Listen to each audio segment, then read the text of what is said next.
Introducing Royal Caribbean's newest ship, Icon of the Seas, the ultimate family vacation.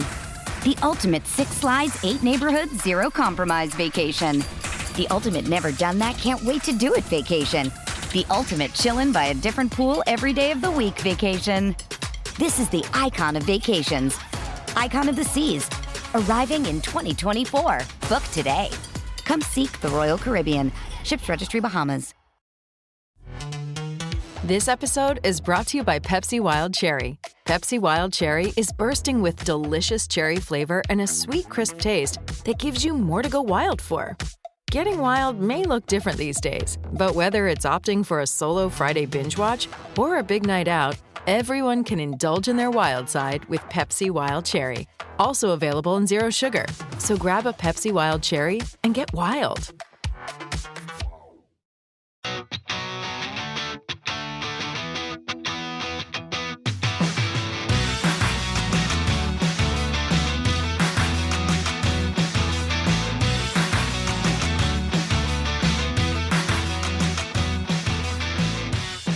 Welcome back, Ram fans. This is Rams Up, your favorite LA Rams podcast. We are proud members of the Fans First Sports Network.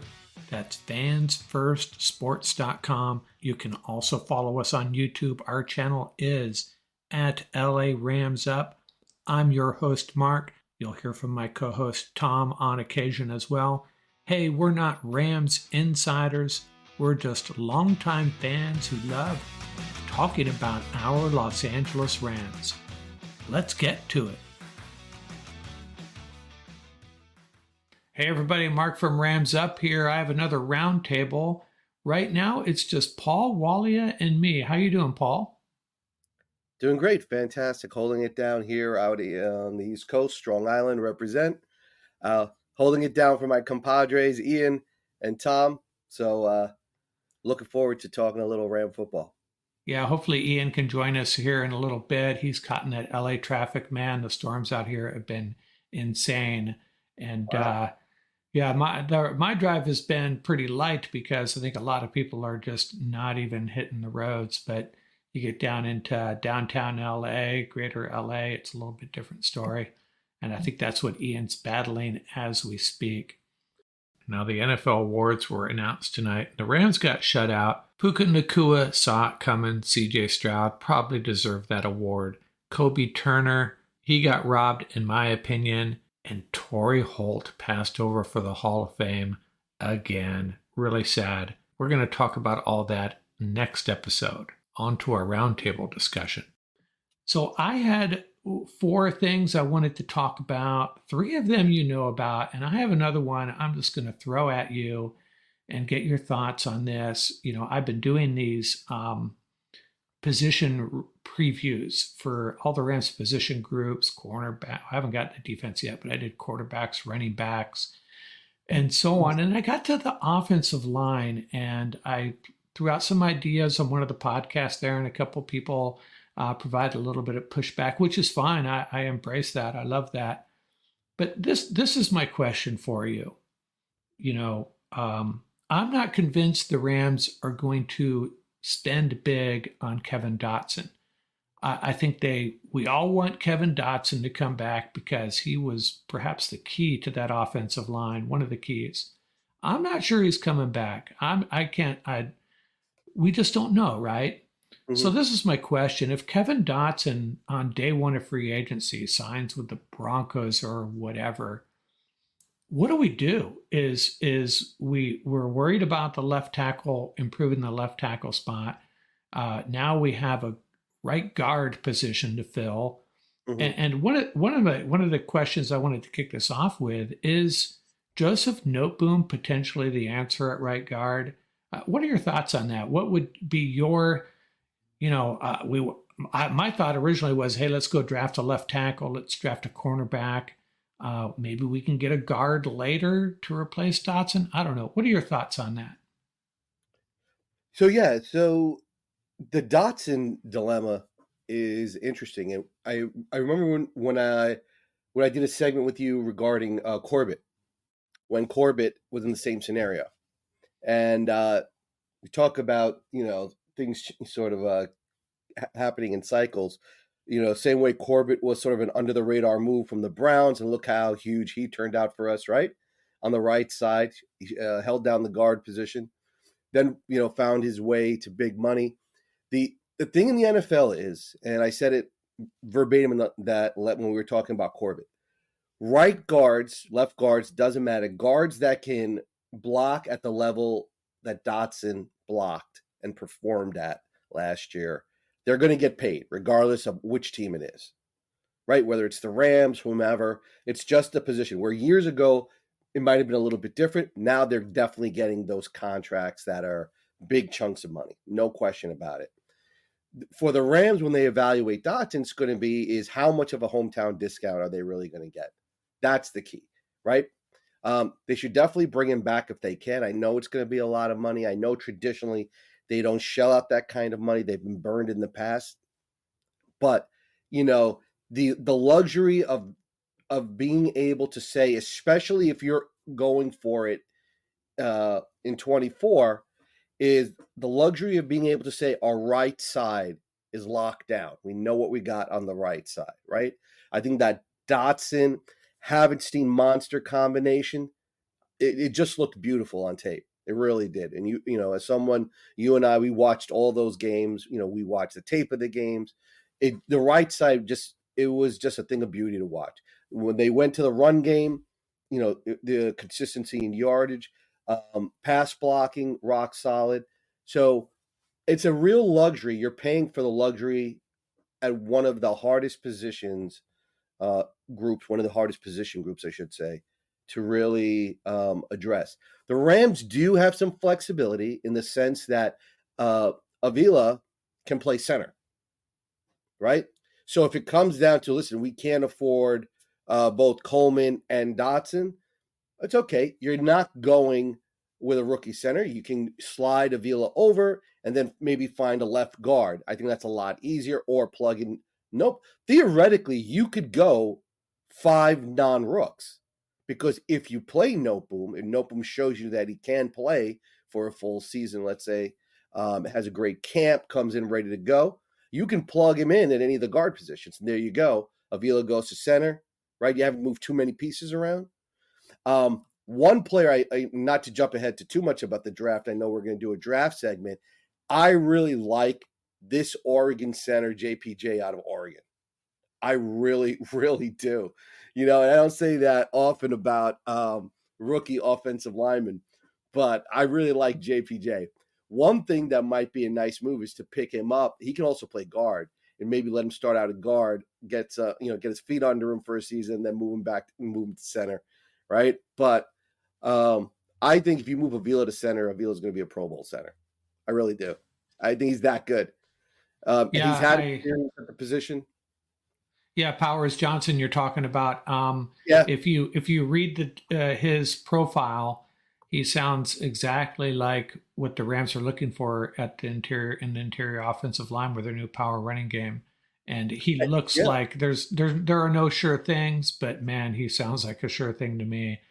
And when you watch his film, there's one thing that, Ram Nation, if you get a chance, it's a brief interview. It's with Puka Nacua and Sims, right? Chris Sims. And it's one of the pre-Super Bowl interviews. And they're talking to him, and they asked him, what did we all miss that you were a 5th round pick? And Puka goes, passion and dedication. That doesn't, we try to put it on film, and then the other commentator throws in toughness, fearlessness, right? Those 3 things, when you're doing there's so many of these draft videos around and everything else, it's all based on tape. And it's a little bit different this year, Mark. I think it's going to really separate the teams in the draft. A lot of the players sat out the bowl games. So we didn't get a chance to see them under the bright lights, clutch time, right? So where are you now going to have to do this evaluation? I think the player interviews are going to be super important this year, right? one of the things that stood out for me last year when we talked about Puka Nacua was his interviews were phenomenal, right? When you listen to him, nothing fazed him, right? He had that dedication to be great, but he didn't have that anxiety that goes along that a lot of players sometimes feel with that, right? He was always in the flow of what we say, the flow of greatness. So JPJ, when you watch his tape, you see that. You see that fearlessness, that physicality. He doesn't just finish blocks. You see him throwing guys to the ground. It looks like a WWE Now, video. do you think he's going to go in the first round, or he's going to slide to the second? So there's a reason I brought him up. Remember, Avila was the number 1 ranked interior lineman. Nobody thought he was going to fall to the Rams. They thought for sure he was going. Every single draft I had watched or I participated in, he went in like 28 or earlier, 28th pick or earlier, right? I still think the NFL is notoriously irresponsible when it comes to guards and centers in the draft, and they will draft them much later than their true value, which I think you never know. He could fall to the Rams. The Rams have a tendency, especially when they have these early picks, I think they're 19th, to move back a little bit. That might be a play. Yeah, adding this guy to the roster depth, oh my gosh, huge. Yeah, I used to not get too excited about drafting interior offensive linemen, but after seeing what that front wall does for Stafford and his pocket passing and Kyron Williams, I'm leaning more in that direction. And Powers, Johnson, Avila, and retain Dotson. I just hope we can hopefully we can retain Dotson. And like you, or maybe you're suggesting, if we can't retain Dotson, Noteboom's the fallback plan. And then maybe that makes it more important to draft someone like Johnson. Just for depth scenario, think about that. He gives you quality depth at 2 positions, both guard and center. So 3 positions really, right? The other thing is that you're going to have cuts. Right? We got our June 1st cuts coming. I'm telling you, it's not going to be super, super expensive to get a quality guard, right? I don't think the Rams should be in the mindset of like, let's grab somebody off of whatever's left, right? But I think they can still be strategic, still get a quality guard that's going to be able to not just hold it down, but to do damage, right? Yeah. You keep their O-line at that sort of make that jump to the elite level, right? And that's the way you have to think, because what makes this offense go, right? We definitely have at the skill positions the pieces. This O-line will make this offense. Yeah. They were churning out yards in the ground game, and when Stafford was comfortable back there, he was carving people up. Yeah, and there are a couple of other guards, I should say, that I would be happy with as well. Cooper Beebe, a couple of other guys. Cooper Beebe looks great. What kid looked really, really impressive that a lot of people are not talking? Well, now they're starting to talk about him. Is that kid from UConn, Haynes? That a lot of people are talking about that kid from UConn. His technique looks great. He's got those long arms. He's got that solid base. There are a lot of, and we'll talk about it in our draft segment, there are a ton of undervalued O-linemen in this draft. I think a lot of teams are going to do really well for themselves below the second round, right? Third round or lower, and get themselves some really quality O-linemen. That's a good year for the Rams. It's a good situation for the Rams, given the situation they're in with their offensive line. Just a lot of question marks. Now, I'm not overly concerned. I think we're going to have a okay offensive line, worst case. But I think I'm thinking along the same lines as you. Let's make it an elite offensive line. And a lot of people are floating around that idea of the 1-year flyer on Teron Smith, right? Andrew Whitworth type deal. Sign the best left tackle out there. Yeah, absolutely. And just see what happens. Listen, it's for the Rams. They have the luxury of mix and match. Get 7 quality linemen in there. Let the top, like Larry Jackson said last year, right? Right. Top 5, take it. That's it. And you got 2 guys chomping at the bit, ready to fill in when they need to. I think that's a great approach. I think that's the way the Rams should approach it. Yeah. Hey, let's talk about Giff Smith. You were really excited about this. At least I think you were. Tell me what you know about him. I wasn't really familiar with the name. I think I'd heard it a couple of times, but Ram fans in the know seem to be really excited about his addition to the staff. Yeah, so I was excited about the hire in combination with the Shula hire, right? And it was I think a day later when we were talking, we had just finished talking about who was going to get hired. We were playing around with all these names, bouncing around all these names, and I kept saying it's going to be familiarity is going to decide who the hire is. They're all in for 24, right? McVay's personality. He's going to find somebody that he's very familiar with. Well, you can't get any more familiar with the guy you played football with in college, right? Yeah, his ex-roommate, right? Exactly. So I know a lot of posts, people were upset about that they passed over. And I got to say, I was a little bit too. I was like, listen, you couldn't find a way to keep Hendo if you knew you were going to keep it in-house, right? If you're going to hire your buddy, I mean, it's just a bad look, to tell you honestly, but, we understand where it comes from. But so I think the Shula hire, I think some people raised a lot of eyebrows. It makes sense to me, knowing or starting to learn more and more about McVay's personality. He wanted somebody that could sort of keep the system going, right? But at the same time, what was Shula in charge of? Pass rush coordinator, right? Linebackers, pass rush coordinator, right? So it makes sense. I think what McVay wants from the defense this year around, he wants much more of the Big Bang Theory. He wants turnovers. If there was one thing about the Rams defense last year, which just didn't generate a lot of turnovers, right? And I think that has to change for them to even begin to talk about Super Bowl aspirations. So I think that's something, it makes sense. They might sort of they're definitely going to keep the system going. They might tweak it here or there, maybe a little bit more blitzing. The Rams looked good when they did blitz. I don't think they're ever going to be a Super Bowl heavy blitz team, right? I think what they did well and what they do well is when Raheem Morris was there and when Staley was there, it was that situational defense, understanding that and playing within the systems and getting the most out of their pass rush when they need to sort of deliver the knockout blow.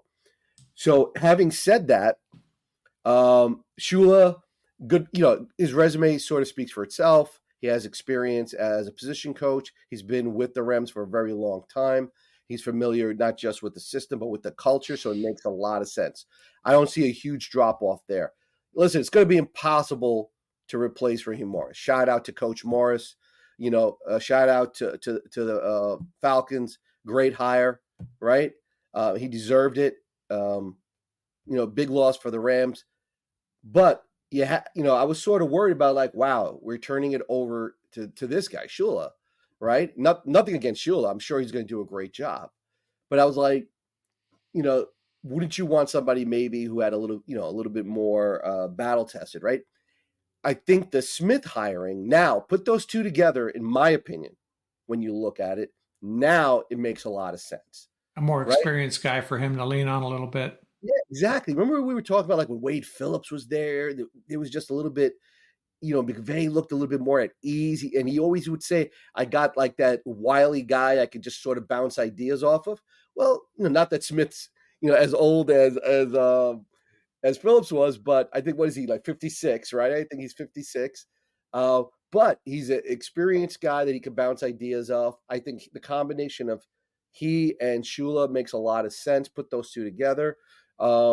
Everybody was raving about him at San Diego. There's a nice little segment where Khalil Mack is talking about him. He handled D-line. That seems to be his area of expertise. Does a great job with D-line. Coached before the NFL, he coached at literally every Georgia university. I think he was a D-end at Georgia Southern. I think he coached at Georgia. Shout out to the Bulldogs, right? Coached at Georgia Tech. Coached at Georgia Southern before he came to the NFL. The Bills and a couple of other teams. But he brings that experience. Listen, he was also the interim head coach. I've always said this on this cast that it's huge when you have that experience, right? Even if it's as an interim position. Look at Raheem Morris. Raheem Morris used to talk about that all the time when he had that interim experience and what a difference it made for him, right? So I think the combination of the two, of Smith now with Shula, I think is a really nice fit for the Rams. The Rams have a very strong, outside of these two, but just in general, the Rams have a very good coaching unit across the board. You can see that. You don't develop players like Byron Young, the conductor, as rookies that quickly unless you know what you're doing. Offensive side of the ball, we see how the receivers just keep blowing up. We see Dotson thrived, right? The Rams know what they're doing. Kyron Williams, Iron Kyron, right? You see it at every position. And shout out to the tight end coach. You got every year they develop a tight end. Doesn't get a lot of burn, but they develop a sort of that second string tight end in the wings. Davis Allen is a great example. There was a great segment on social media about Davis Allen and who's going to be the tight end of the future and should they draft Brock Bowers. But that's something we could talk about in the draft segment because that was something I was thinking as well. But they have a very strong coaching unit across the board. Let's hope it, for special teams, though, that we hope that there's a little bit more attention paid to special teams. But I'm excited for the Rams, their prospects for the upcoming season. I think they're going to add, make their subtle one or two additional coaching hires that they have to fill. But I think they're going to be quality moves. But I'm really excited for the Rams in the upcoming season. I think the defense is going to be in good hands. I can't wait for that first couple of weeks of free agency. That'll tell us a lot, as I've been saying. Yeah. Every position group I review, it's like, hey, first week of free agency will tell us a lot. Not so much even if the Rams make a move or not, but what other teams do. And maybe we'll lose some of our own guys. We'll have to see. DeMarcus Robinson, Akilah Witherspoon, Kevin Dotson. Those are some of the key guys that we have to figure out. We have to figure out the kicker position. Some free agents there. Yeah, it's an exciting time. Always a fun time. And yeah, and it's going to be interesting at the approach that the Rams take because now that they have this money freed up, and it is going to impact the way they draft. Are they going to go for people that they think can contribute immediately? Are they just going to go for best player available, which is always my favorite, right? Best player available because that's how you get true value, and just continue to build up this roster, not just for the upcoming year, the year after. But, I think free agency, we talked a little bit about it last time, it's just screaming. The one position that the Rams really needed help in at edge. And now that they have some money, they lucked out. The Rams lucked out. There are some 3 quality players at edge that the Rams can definitely afford that probably want to play on the Rams, right? Danielle Hunter, right? And theoretically now, and we talked about it last week. We were bouncing around the idea of like Khalil Mack. Now that Smith is here, the segment about Khalil Mack talking about Smith. Hey, a little bit of recruitment might happen. We don't know, right? But as those dominoes start to fall, the Rams can start to say, okay, now we can spend money here. We can spend money here, right? So, and if they can convince a lot of these players to say, listen, come here for less. Even little things like you never know, like reunion time. Some players get cut. You never know. Robert Woods might get cut, right? Save a little room over there. A Robert Woods reunion? How cool would that be? Yeah, I love that guy. You talk about drafting the best player available. 2 examples of that. When the Rams drafted Aaron Donald, I was like, we do not need defensive linemen. And when the Rams drafted Todd Gurley, we had 3 decent running backs in the house. And I remember, I think it was Zach Stacy when the Rams drafted Todd Gurley. He was basically, oh, okay, I guess I'm done here. He made some comment like that. Yeah. But we had Benny Cunningham, Zach Stacy, and these weren't Pro Bowlers, but we had running backs, and they drafted Todd Gurley. And remember that press conference? When Fisher and Snead showed up afterwards, and they had the helmet there, and they had the jerseys, the Donald jersey and the Gurley jersey hanging there. Oh. They just looked at the questions before the reporters even asked the question. They said, "What do you guys think?"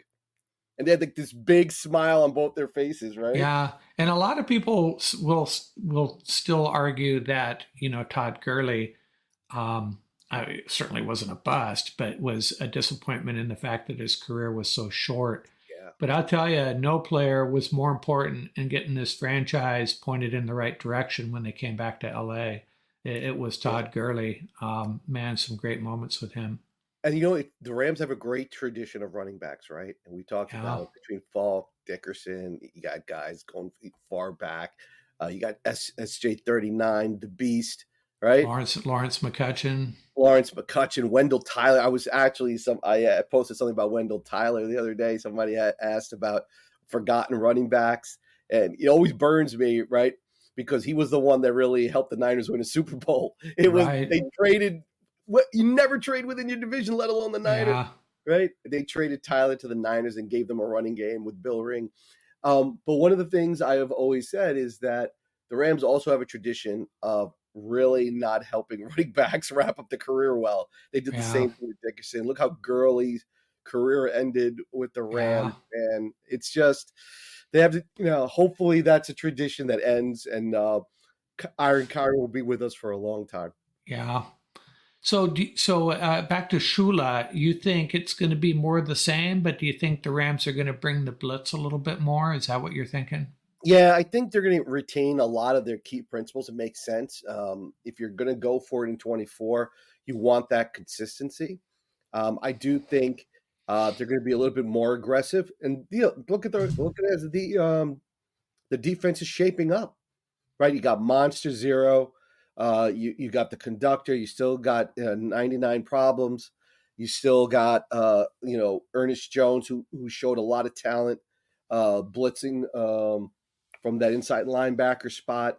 You still got Hoyt, who's going to be a great rotational player. So there's a lot of pass rush sizzle there, and then they're going to add a couple more players. So I think they're going to bring it up to a level where it's definitely going to be noticeable that they can be more aggressive early downs, key situations. I don't think they're ever going to be like a super blitz heavy team because of just the nature of what their coverages and everything else. Also, the secondary I don't think is at an elite level. But I think within the context of their scheme, I think they can definitely dial it up to 11 if they need to. Good stuff. Yeah, we'll have to in the coming weeks, we'll get into the draft and free agency a little bit more, figure out how the Rams might round out this roster and make their Super Bowl run. Hey, let's talk about the Super Bowl. Hopefully Ian will be joining us. I wanted to get his thoughts on the Super Bowl. I haven't gotten a traffic update from him, but he's fighting through that freeway traffic. What are your thoughts on the Super Bowl? You got any predictions you want to share? Who you pulling for? So a couple things. So as the resident Rams Up, I guess you want to call me I think I'm the person in charge of nicknames, right? That's right. That's my unofficial assignment. So the Mahomes nickname. So it can't be Magic Mahomes because there's only one Magic, right? It can't be. But Playoff Patrick, I actually like. Because they were bouncing off some nicknames for Mahomes. I do like Playoff Patrick. I think that's the right one. Magic's reserved for 32 will always be for 32. But I think it should be Playoff Patrick. I love Mahomes. I just think he's a great quarterback. He's a great person. Everything he does, and all his interviews, he always says the right thing. He's always team-centered. He's always grounded. I think Kelsey's rise is just a combination of the two. They really helped each other's careers, and so to ascend to that next level. I think shout out to Andy Reid. What a great job he has done with that franchise, and being able to evolve as a coach. And if anybody out there, Ram Nation, you have time, there's a really nice segment on Andy Reid where he talks about his evolution as a coach when he arrived at the Chiefs, largely because of Mahomes' skill set was so unique, and how he had to let go of certain things and become more flexible, not just in his offensive scheme, but in his play calling. So something really, I think, like McVay has to do a little bit with the ground game. But it's really something to watch. I really respect Andy Reid as a coach, since he's arrived not that I didn't respect him before, but I just think at his late age, what he was able to do and evolve to where he currently is probably one of the top 3 coaches in the league without question. Oh, yeah. Is really impressive. I think it's a great team. A lot of KC fans, I've been on their boards and rooms and had a chance to really listen in, and some really good stuff. They're saying this is the best defense they've had in a while, so they're really excited. And they said not a lot of people are talking about this defense. I would have to agree. That might be something in the Super Bowl that's going to be huge. I think it's going to be a huge difference maker. I think the KC defense is going to step it up. Yeah, I think when you look at the team stats, there's a lot of areas they don't necessarily stand out in, but when I watch them, they seem to get it done. And I look at a few things here. Number one, I'm still not sold on Brock Purdy. I think he can make mistakes, and if he makes mistakes in this game, it's going to cost him. Patrick Mahomes, I saw a stat the other day that it was something to the effect of over his last 115 dropbacks, he has not thrown one, I think it's a turnover-worthy pass that was either intercepted or could have been intercepted. I don't think he's been sacked. I think that's right. He has just been playing at another level and doing whatever it takes, doing different things that he hasn't done necessarily in the past to help this team win. And if you look at the key things in any football game, some of the key things, who's got the better coach? Hey, shout out to Kyle Shanahan. He's an offensive genius, but I'll take Andy Reid any day of the week. Who's got the better quarterback? Not even a contest there. And, we don't have a home field advantage in this game. So it's two strikes, 2 in favor of the Chiefs, 0 in favor of the 49ers. The 49ers have a lot going for them. Their running game, I think, is going to be a heavy load for the Chiefs defense to handle, Christian McCaffrey and that running game. But if they can slow down McCaffrey and the 49ers thrive on the takeaways, I think they led the league in takeaways this year. If Mahomes doesn't turn the ball over, that's going to make it that much tougher for the 49ers to pull out a win here. So obviously I want the Chiefs to win. I normally wouldn't care if it was the Chiefs and the Giants or the Chiefs versus almost any other NFC team. I really wouldn't care that much, but I just love the idea of the 49ers losing a Super Bowl. And that's how I feel about that. You know what? It's interesting. When people do their analyses of the Super Bowl and everything else, I always crack when I watch it on TV. I always crack up. They bring up all these different variables, and you have great players for a reason. It's for championship games. You put the ball in the hands of your best players and you say, listen, I gave it to my best players, right? And let's leave it at that. The outcome is what the outcome's going to be. If your best players can't win it for you, then listen, it is what it is. And there was a great story. One of these NBA players was talking about that. I forgot when it happened. It was early on in the Celtics run when the great Celtics teams, when they had Bird and everybody, and the coach called a play. And Dennis Johnson was supposed to throw the inbounds into Danny Ainge, right? And Larry Bird was quiet. They're walking out of the huddle. They're getting ready to go, right? And Bird goes over to Dennis Johnson. He's like, "Listen, just throw me the ball, right? Right? You're right." And Dennis Johnson's like, "But coach said he's like, just throw me the ball, right?" He inbounds the ball to Bird. Bird hits the sick fadeaway, drains it, right? And Ainge is like, he's like, I knew it was going to go to Bird. I was like, there's no way you're going to take the ball out of his hands, right? Yeah, I've seen a couple of Instagram reels about Larry Bird recently, and there's one circulating where I think it was Byron Scott on the Lakers, said that Larry Bird came over and told him what he was going to do. There was like 6 seconds left. And he says, "This is what's going to happen, Byron." And Byron Scott's like, yeah, okay, right. Okay, thanks a lot, buddy. And Mark, Mark, I know you can appreciate this. Tell me, you and I are both Laker fans.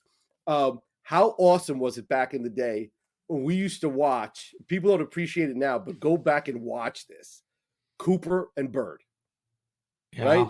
When Michael Cooper used to go up against Bird, that was a thing of beauty. And then as Worthy got better defensively, then they would do a little bit of, it was Bird against Cooper and Worthy. Oh my gosh. Yeah, those battles were just amazing. Yeah, I wish my son, who's really knows the game of basketball a lot better than I do, 10 times better than I do, was around for some of those games. And I want to say 1982, 1983, there was a championship series between those teams. Kurt Rambis, Mitch Kupchak, Kevin McHale. There was one game where I think about 30 seconds in, there was a brawl on the sideline over the benches, and it was just crazy and intense, the most intense basketball I've ever watched, that Celtics-Lakers series, whatever year that was. But man, that was good stuff. They dominated that decade. It was either the Lakers or the Celtics taking home the trophy literally every year. It was incredible, and they really pushed each other to new heights. Right? Yeah. That Showtime with Riley. Oh, one of my favorites of all time. And when Riley came to New York, I was probably as happy as any Knick fan was. Right? Because I just loved Riley. Right? But and as a Rams podcast, we have to find a way to segue to the Lakers, right?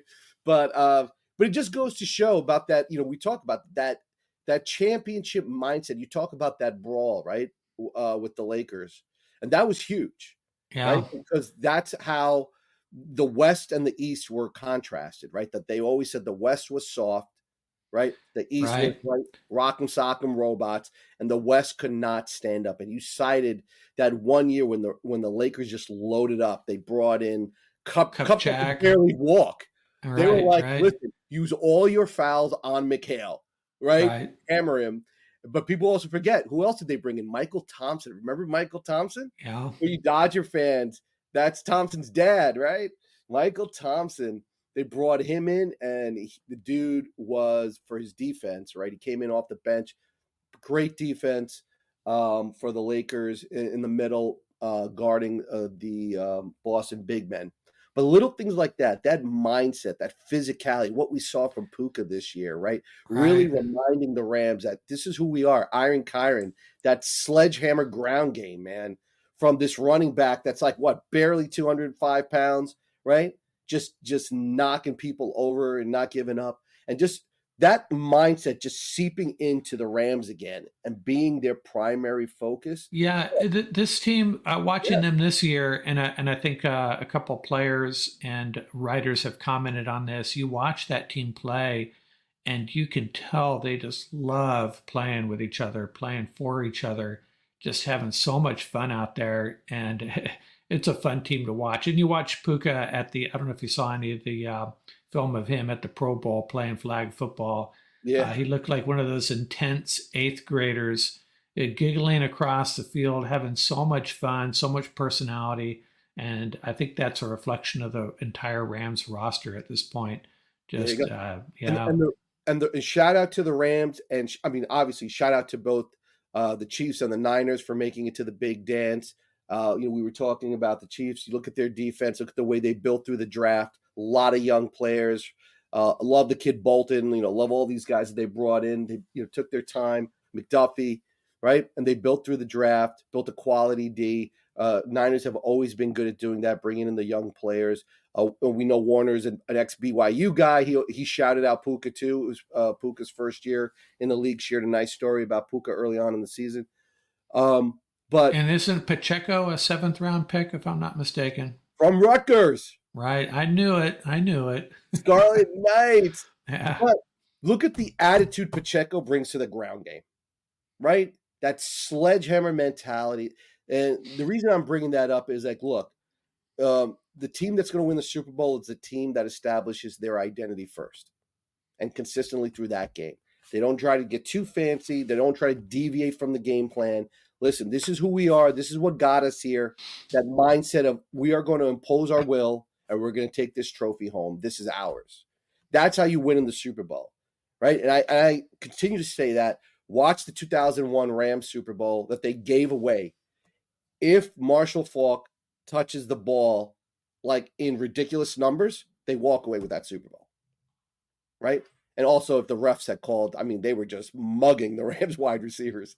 But if the Rams had given that ball to Marshall Faulk from the first play of the game, right, and just rode that Super Bowl horse, they would have walked away with it. Yeah, so in a nutshell then, you're picking the Chiefs? Yeah, I think Andy Reid's smart enough to know he's going to put the ball. He's going to stick to what he's done all year. I think they're going to play a physical game. I think playoff Patrick's going to get it done. He's going to minimize the mistakes, make enough big plays. I think it's going to be close until the third quarter, and I think KC plays a fantastic fourth quarter and walks away. I think they win by. I'm gonna go 24. It's gonna be more than 7. I think it's gonna be a weird number. I think it's gonna be like 24. I don't know, 16, something like that. Yeah, I saw another stat that Patrick Mahomes, I don't know over what period of time, has lost by more than one score, I think 3 times. I think it might even be over his whole career. Just an insane number. And I think Purdy will make a couple of mistakes. And a couple of notes. I started to do my research for my preview on the game. I believe the last 3 times these teams have played, the Chiefs have put up, I think it's 109 points or something. It's north of 100 points. Interesting. Yeah. And in that last Super Bowl they played, it was a 21-0 fourth quarter in favor of the Chiefs. And then in 2022, I think the 49ers got out to a 10-0 lead, and the Chiefs ended up winning like 38-20 or something like that. So I think the Niner fans are going to have the microscope really on their coach too. I think some of the Niner fans are like, listen, you can't have a bad fourth quarter again, right? I think that's an interesting point somebody brought up. He can't have another bad fourth quarter in a big moment.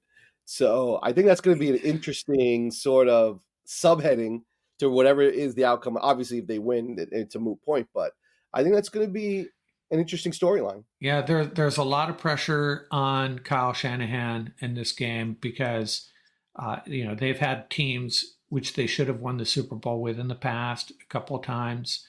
And this roster, this team is as good a team as he's ever had. I agree. And there's no holes on this team. And who else is going to be under a lot of pressure perhaps is their kicker, Jake Moody, because he has 3rd round pick, and they had the luxury of being able to use a 3rd round pick because hey, our roster is so stocked. Let's go out and get ourselves a kicker, and he's been mediocre at best. And I would not want to be a 49er fan watching Jake Moody lining up for a 49-yard field goal in the fourth quarter to win the Super Bowl. I wouldn't feel much better than if I had Luke Haversick out there kicking a field goal for me. I would be very, very nervous about that. But so obviously, guilty as charged. I want the 49ers to lose very badly. But shout out to Lynch, man. The guy does a nice job of putting a roster together. You got to give the guy credit. He's smart. Yeah. He's savvy, former player. He knows what he's doing. And in a way, I feel terrible for Purdy, man. He's catching a lot of hate. He's like, dude, I'm in the Super Bowl. I'm still catching hate. So I feel terrible for the guy. It's a great story though. Supposedly Mr. Irrelevant has become very relevant. So you can't get another storyline. And I think Joe Montana came to his defense and said, all I did was get the ball to guys like Jerry Rice. That's all I did. And that's what Brock Purdy's doing. So yeah, you give him credit for that. I just don't know if he's going to be able to, I just think he's going to make a mistake or two. He's been making mistakes. Sometimes he gets with that Green Bay game that could have been a game changer. Threw it right at it could have been a pick six so easily. And then the Lions game, they were very fortunate to get out of that with a win. Lions kind of handed it to them. So, hey, but maybe that means it's their year because these things are going their way. I certainly hope not. You know what they got to do? They got to get Purdy and say, listen, we want you to watch Nick Foles that year. We want you to watch his games. Listen, and the guy fell off the map after that. They're just like, listen, you just have to be great for one game, play out of your mind. Right. Go in there with confidence, have that confidence, know that you're surrounded by talent, right? Play together, keep everybody on page, in sync, and have the time of your life, play a great game, play with confidence, and everything else will fall in line, right? Trust that you have a great defense. What's your prediction for the Super Bowl? Well, I'm picking with my heart here. If I picked with my brain, I'd probably, the 49ers, I think, definitely have an edge here in a lot of ways, but I kind of feel the same way as you. Andy Reid, Patrick Mahomes, they're the difference. I think it might be a high scoring game though. Oh, wow. Okay. Yeah. I mean, similar to what you picked, something like 30-20. But hey, who knows? It's just guesswork. If the 49ers keep the ball on the ground, which they very well could, if they're smart, they'll do that. Yeah. Yeah. It'll shorten the game, lower the score. But hey, the 49ers, I don't think are going to put their best case scenario. Let's say they open up a 10-point lead in the third quarter.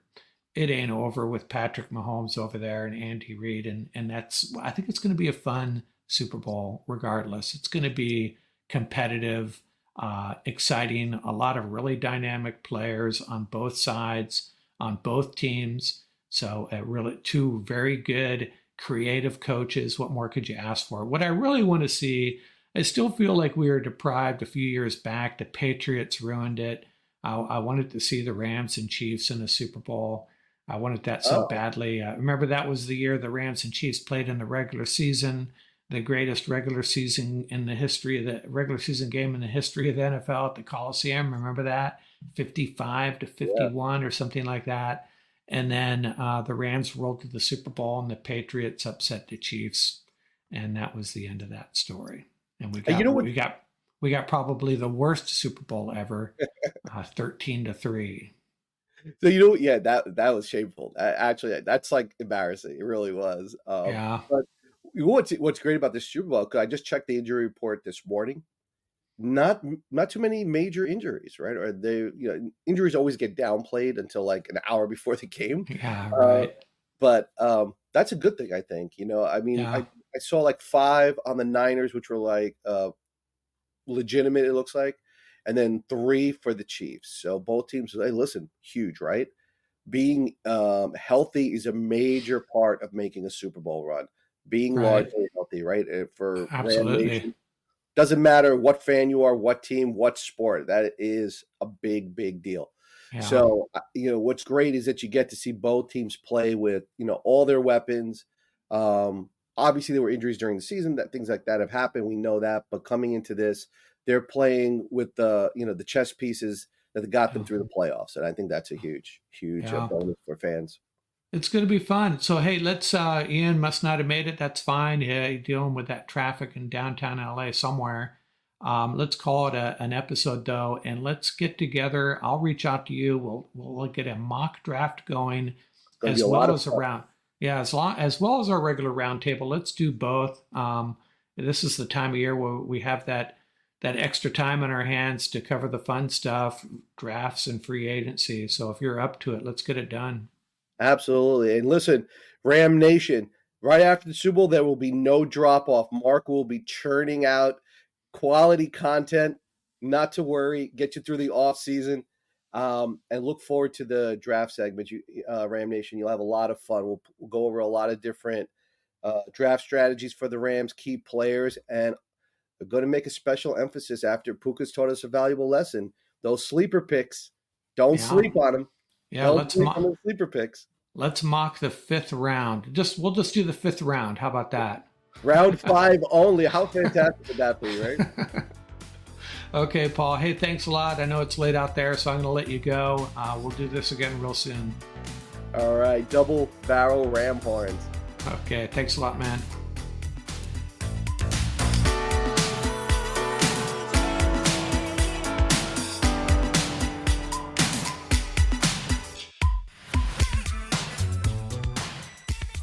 That's going to do it for this episode. Remember, you can reach us at ramsuppodcast@gmail.com. And don't forget about our YouTube channel. Our handle is at laramsup.com. Till next time, keep the horns up, stay safe, and have fun out there.